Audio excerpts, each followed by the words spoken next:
The game never play alone season 1 episodes వచ్చేసాయి. చూద్దాము ఎలా ఉంది ఏం కథ అని. వెబ్ సిరీస్ హిందీ, తమిళ్, తెలుగు, మలయాళంలో వచ్చేసింది. కన్నడలో మెయిన్ లీడ్ యాక్టర్స్గా శ్రద్ధా శ్రీనాథ్, హేమ, వివియన్ సంత్, సుభాష్, చాందిని, సంతోష్ ప్రతాప్ అనే వాళ్ళు మెయిన్ లీడ్గా చేశారు. ఇది క్రైమ్ థ్రిల్లర్ డ్రామా వచ్చేసి దీంట్లో సోషల్ మీడియాలలో అలాగే డార్క్ వెబ్ గురించి కొద్దిగా చీకటి కోణాన్ని అందరికీ పరిచయం చేయాలని చెప్పేసి దీంట్లో వెబ్ సిరీస్ మెయిన్ లీడ్గా చేశారు.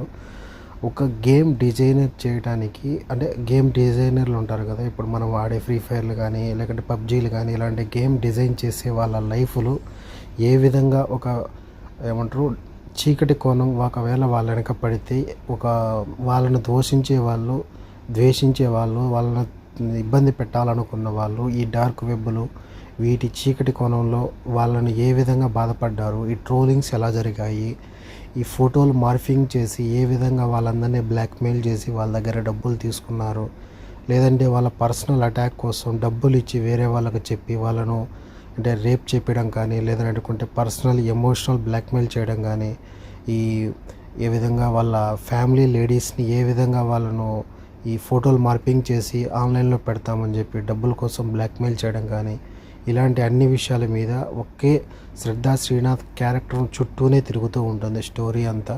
ఆమెతో పాటే ఉంటూనే కానీ ఎవరికి కనిపించకుండా క్లైమాక్స్ ఎపిసోడ్ వరకు వాళ్ళ విలని కనిపెట్టలేకపోతారు. ఎందుకంటే ఇవన్నీ చేసింది శ్రద్ధా శ్రీనాథ్ మామూలుగా స్నేహితుడు క్యారెక్టర్ మాదిరిగానే చూపించాడు. వెబ్ సిరీస్ ఇంకా కొద్దిగా నిడివి తక్కువ ఉన్న పర్వాలేదు అనిపిస్తుంది. కాకపోతే కొద్దిగా స్లోగా జరుగుతూ ఉంటుంది. బాగుంది. క్రైమ్ థ్రిల్లర్, ఒక పోలీస్ ఇన్వెస్టిగేషన్ ఏ విధంగా ఎన్ని విభిన్న కోణాలలో ఆలోచించి అన్ని కోణాలలో ఎంక్వైరీలు చేస్తారనేది క్లుప్తంగా చూపించారు.